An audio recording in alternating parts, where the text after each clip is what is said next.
வணக்கம். கும்பம் ராசிக்காரர்களாகிய உங்களுக்கு சூரியன் தன்னுடைய அதிநட்பு கிரகமான புதனின் ஆட்சி வீடான மிதுனம் ராசிக்குள் நுழைந்து சஞ்சரித்துக் கொண்டிருக்கிறார். அதாவது இதுவரையில் சுக்கிரனுடைய ஆட்சி வீடான ரிஷபம் ராசிக்குள் சஞ்சரித்துக் கொண்டிருந்தார். இப்போது அவருடைய நட்பு கிரகமாக இருக்கக்கூடிய புத்திகாரகரான புதன் பகவானுடைய ஆட்சி வீடான மிதுனத்தில் பயணித்துக் கொண்டிருக்கிறார். மிதுனம் ராசியில் புதன் பகவான் தன்னுடைய சொந்த வீட்டில் ஆட்சி பலம் பெற்று பயணித்துக் கொண்டிருக்கிறார். மேலும் சுக்கிரனும் மிதுனம் ராசியில் சஞ்சரித்துக் கொண்டிருக்கிறார். ஆக சூரியன் புதன் சுக்கிரன் என முக்கூட்டு கிரகங்களாக மிதுனம் ராசியில் சஞ்சரிக்கிறார்கள். இந்த அமைப்பு மிகச்சிறந்த வரவேற்கத்தக்க யோகமான அமைப்பாக கருதப்படுகிறது. இந்த அமைப்பினால் சூரிய புதாதிபத்தி யோகம் புது சுக்கிர யோகம் என்பது மட்டுமில்லாமல் குருட்டுராஜ யோகம் உருவாகிறது. இவ்வாறான யோகங்களால் அளவற்ற வகையில் நன்மைகள் உங்களுடைய வாழ்க்கையில் ஏற்படுகிறது. இந்த வகையில் குடும்ப சூழ்நிலை சார்ந்தும் உத்தியோகம் சார்ந்தும் வியாபாரம் தொழில் அரசியல் துறை மாணவ மாணவிகள் விவசாயத்துறையினர் கலைத்துறையினர் என எல்லோருக்கும் என்ன மாதிரியான அதிர்ஷ்ட முன்னேற்றங்கள் எல்லாம் உங்களுடைய வாழ்க்கையில் ஏற்படுகிறது என்பதை பார்ப்போம். இப்போது இந்த காலகட்டங்களில் மற்ற கிரகங்களுடைய சஞ்சார நிலையை பார்ப்போம். மேஷத்தில் செவ்வாய், ரிஷபத்தில் குரு, மிதுனத்தில் சுக்கிரன் புதன் சூரியன் சேர்க்கை பெற்று பயணித்துக் கொண்டிருக்கிறார்கள். கன்னியில் கேதுவும் கும்பத்தில் சனியும் மீனம் ராசியில் ராகுவும் பயணித்துக் கொண்டிருக்கிறார்கள். இவ்வாறான கிரகநிலைகளின் சஞ்சார அமைப்புகளின் காரணமாக மேலும் என்ன மாதிரியான நன்மைகளெல்லாம் முன்னேற்றங்களெல்லாம் உங்களுடைய வாழ்க்கையில் ஏற்படுகிறது என்று ஆழமாகவும் துல்லியமாகவும் சற்று சுருக்கமாகவும் ஆராய்வோம். ராஜகிரகமான சூரியனை பொறுத்தமட்டில் உலகத்திற்கு மிக முக்கியமான கிரகமாக கருதப்படுகிறது. சூரியனின் அதி அற்புதமான அருமையான சக்தியால் தான் பயிர்கள் ஜீவராசிகள் இருக்கின்றன வளர்கின்றன. கோடை குளிர் மழை போன்ற பருவமாற்றங்களும் சூரியனால் தான் ஏற்படுகிறது. இப்படிப்பட்ட சிறப்புகளை கொண்ட சூரியனை நாம் வழிபாடு செய்வதை வழக்கமாக கொண்டிருக்கிறோம். சூரியனை வழிபடும் நிகழ்வு சவுமாரம் என்று பொருள். சூரியன் சிவபெருமானின் வலதுகண்ணாக இருப்பதாக புராணங்கள் கூறுகின்றன. சூரியனை சிவனோடு ஒப்பிட்டு சிவசூரியன் என்றும் விஷ்ணுவோடு ஒப்பிட்டு சூரியநாராயணர் என்றும் போற்றப்படுகிறது. சிவபெருமானை நோக்கி கடுமையான தவமிருந்த சூரியன் கிரகபதம் என்னும் பெயரும் பல கிரகணங்களோடு பிரபஞ்சத்தில் ஒளி மண்டலத்தில் உலாவரும் உயர்வையும் பெற்றார். சூரியன் மேஷம் ராசி முதல் மீனம் ராசி வரை உள்ள 12 ராசிகளிலும் பயணம் செய்வார். அவர் ஒரு ராசியிலிருந்து அடுத்த ராசிக்கு மாறும்போதுதான் தமிழ் மாத பிறப்பு நிகழ்வதாக கருதப்படுகிறது. சூரியன் பச்சை நிறமுடைய குதிரைகளை கொண்ட தேரில் வலம் வருவார். இந்த தேருக்கு ஒரே ஒரு சக்கரம் மட்டும்தான் உண்டு. இந்த குதிரைகள் பூட்டிய ரதத்தை ஓட்டுபவருடைய பெயர் அருணன். இவருக்கு கால்கள் கிடையாது. இவர் திருமாலின் பெரிய திருவடி என்று போற்றப்படும் கருட பகவானுடைய அண்ணனாக கருதப்படுகிறது. சூரியனுடைய தேர் பொன்னிறமானது. அந்த தேருக்கு 5 ஆரங்களும் 3 நாவிகளும் உண்டு. 3 நாவிகளும் 3 காலத்தை குறிக்கக்கூடியது. சூரியரதத்தின் சக்கரத்தில் உள்ள 6 ஆரங்களும் அதாவது கட்டைகளும் 6 ரிதுக்களை குறிக்கின்றன. சக்கரத்தின் மேல் பாகமும் கீழ்பாகமும் உத்தராயணம் தட்சயானத்தையும் குறிக்கிறது. சூரிய பகவான் தன்னுடைய ரதத்தில் 4 பட்டணங்களையும் சுற்றி வந்து காலை மதியம் மாலை அர்த்தராத்திரி என்ற காலங்களை உருவாக்குகிறார். சூரிய பகவானை வழிபடும் வழிபாடுகளில் முக்கியமானது ரத சப்தமி ஆகும். இது சூரிய ஜெயந்தி என்றும் போற்றப்படுகிறது. நவகிரகங்களினுடைய செயல்பாடுகள் உங்களுடைய வாழ்க்கையை தீர்மானிக்கிறது என்று ஜோதிட சாஸ்திரம் கூறியிருக்கிறது. இந்த கிரகங்களுடைய தலைமை பண்பு அதிகமுடைய கிரகமாக கருதப்படுவது சூரிய பகவானே ஆகும். அதாவது எல்லா கிரகங்களும் சூரியனை அடிப்படையாக கொண்டுதான் இயங்குகிறது. இந்த பூமியில் வாழும் ஜீவராசிகள் அனைத்திற்கும் சூரியனுடைய ஒளி மிக மிக அவசியம் என்று கருதப்படுகிறது. குறிப்பாக உயிர்கள் வாழ்வதற்கு சூரியன் தான் முக்கியமான காரணமாக பார்க்கப்படுகிறது. குடும்பத்தில் தலைவன் தந்தை என்பது போல் கிரகங்களின் தந்தையாக சூரிய பகவானை கருதப்படுகிறது. சூரியன் ஆளுமையும் அதிகாரமும் கொண்ட தலைவராக இருக்கிறார். சூரிய பகவானை வழிபாடு செய்யும் பட்சத்தில் இவருடைய திறன்கள் எல்லாம் பக்தர்களுக்கு வந்து சேரும் என்பது ஐதீகம். எந்த செயலிலும் தன்னுடைய கை ஓங்கி இருக்க வேண்டுமென்று நினைக்கும் சூரியன் தன்னை வழிபாடு செய்யும் பக்தர்களுக்கும் அதே பலன்களை அதே தன்மைகளை அதே குணாதிசயங்களை அள்ளிக் கொடுக்கக்கூடியவர்.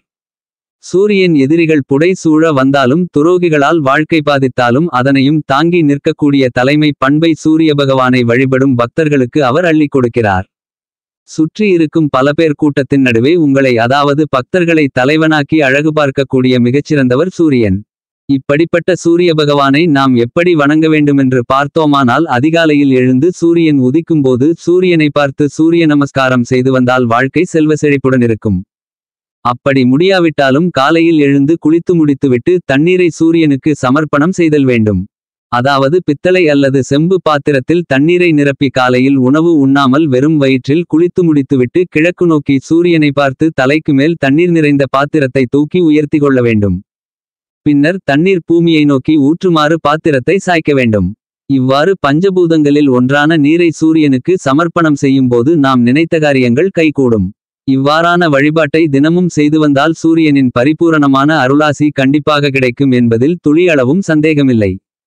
இவ்வளவு மேன்மைகளை கொண்ட சூரிய பகவான் உங்களுடைய ராசிக்கு அதிநட்பு கிரகமான மிதுனம் ராசியின் அதிபதியான புதனுடனும் மற்றும் சுக்கிரனுடனும் பயணிக்கக்கூடிய இந்த காலகட்டங்களில் குருட்டு ராஜயோகம் என்ற வகையில் மேலும் எப்படிப்பட்ட நன்மைகளெல்லாம் உங்களுடைய வாழ்க்கையில் கிடைக்கிறது என்று இன்னும் சற்று பார்ப்போம்.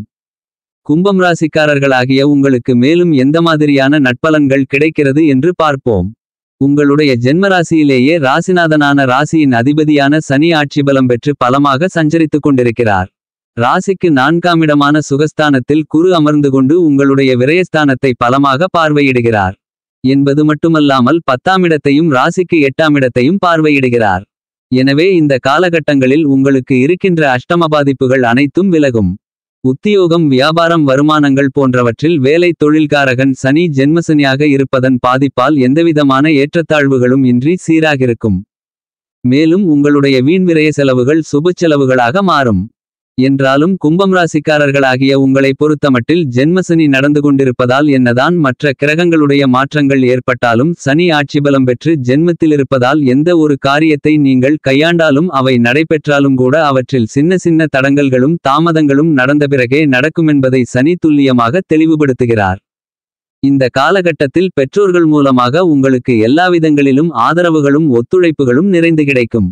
இந்த காலகட்டத்தில் நீங்கள் உங்களிடமிருக்கக்கூடிய பழைய வண்டிவாகனங்களை விற்பனை செய்துவிட்டு புதிய சொகுசான விலை உயர்ந்த வண்டிவாகனங்களை வாங்கி மகிழ்வதற்கான வாய்ப்புகளும் யோகங்களும் நிறைந்து கிடைக்கிறது என்பது மட்டுமில்லாமல் நீங்கள் அசையும் அசையா சொத்துக்கள் வாங்குவதற்கான முயற்சிகள் ஏதேனும் மேற்கொண்டால் அவ்வாறான முயற்சிகள் பலிதமாகும். நீங்கள் இந்த காலகட்டத்தில் திட்டமிட்டபடி உங்களுடைய பணிகளை செய்து முடிப்பதற்கான யோகங்கள் உண்டு. மேலும் இந்த காலகட்டத்தில் நீங்கள் புதிய இடம் வாங்கி அதில் புதிய வீடு கட்டி அந்த வீட்டில் கிரகப்பிரவேசம் செய்து குடிசெல்வதற்கான யோகங்களும் உண்டு. பொதுவாழ்வில் இருக்கக்கூடிய கும்பம் ராசிக்காரர்களாகிய உங்களுக்கு கௌரவம் அதிகரிக்கும். உத்தியோகம் செய்து கொண்டிருக்கும் சிலருக்கு நீங்கள் விரும்பிய இடமாற்றங்கள் கிடைக்குமென்பதை கிரகங்களின் அமைப்புகள் உறுதி செய்கின்றன.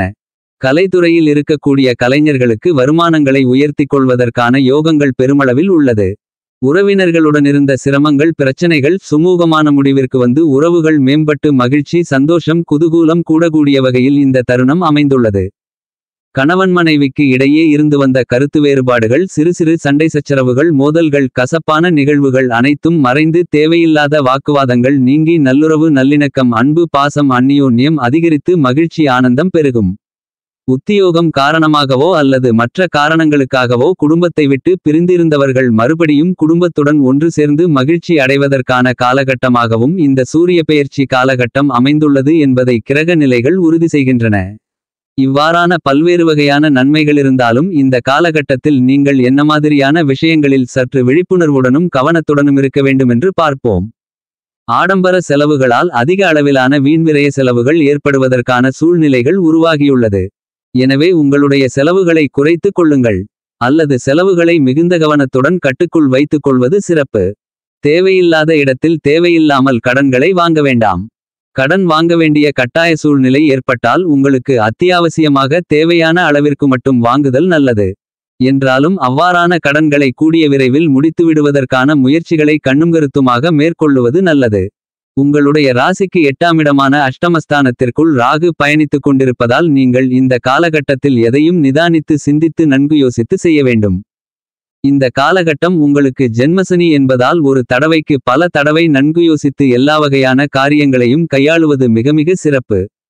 என்றாலும் தடங்கள் ஏற்படக்கூடிய காரியங்களை அல்லது மனதிற்கு கஷ்டமாக நெருடலாக உள்ள காரியங்களை நீங்கள் செய்வதை செய்யாமல் தவிர்த்தல் நல்லது என்பதையும் இந்த சூரிய பெயர்ச்சி காலகட்டத்தில் அமைந்துள்ள கிரகநிலைகளின் சஞ்சார அமைப்பு அறிவுறுத்துகிறது. இவ்வாறான பல்வேறு வகையான பிரச்சனைகள் இருந்தாலும் கூட உங்களுடைய ஜென்மராசியில் ஜென்மசனியாக இருக்கக்கூடிய சனிபகவான் அவருடைய பயண காலகட்ட தூரத்தில் பாதிக்கு மேல் கடந்து முடித்துவிட்டார். எனவே இனிவரும் காலங்களில் உங்களுக்கு ஜென்மசனியால் ஏற்படக்கூடிய பாதிப்புகள் பெருமளவில் குறையும். தற்போது அவர் ராசிக்கு 2ஆம் இடமான குடும்பஸ்தானம் தனஸ்தானத்தை நோக்கி நகர்ந்து கொண்டிருக்கிறார். இனி 2ஆம் இடத்தின் காரகத்துவங்கள் உங்களுக்கு வேலை செய்ய ஆரம்பித்துவிடும். என்றாலும் 2ஆம் இடமும் சனி பகவானுக்கு பாதசனி காலகட்டமாகும். ஆனாலும் ஜென்மசனியால் ஏற்படக்கூடிய பாதிப்புகள் போன்று பாதசனி காலகட்டங்களில் தீவிரமான பாதிப்புகளும் கஷ்டநஷ்டங்களும் இருக்காது என்பது மட்டுமில்லாமல் கிரகங்களிலேயே முழுமையான சுபகிரகமான தோஷமற்ற கிரகமான குருபகவான் 4இல் அமர்ந்து கொண்டு உங்களுடைய ராசிக்கு 10ஆம் இடத்தை பலமாக பார்ப்பதால் பல்வேறு வகைகளாக நீங்கள் சந்தித்துக் கொண்டிருக்கக்கூடிய கஷ்டங்கள் பண நெருக்கடிகள் அனைத்தும் விலகி நல்லபல அதிர்ஷ்ட முன்னேற்றங்களை இந்த காலகட்டத்தில் பெறலாம். உங்களுக்கு இந்த சூரிய பெயர்ச்சி காலகட்டத்தில் அமைந்துள்ள கிரகநிலைகளின் ரீதியாக கூறப்படும் பரிகாரமென்னவென்றால் ஆஞ்சநேயரை வழிபடுவது நல்லது. மேலும் ஞாயிற்றுக்கிழமை நாகப்பிரதிஷ்டை செய்யப்பட்ட ஆலயத்திற்கு சென்று வழிபாடு செய்து வாருங்கள். அளவற்ற நன்மைகள் உங்களுடைய வாழ்க்கையில் நிறைந்து கிடைக்கும் என்பதில் சந்தேகமில்லை.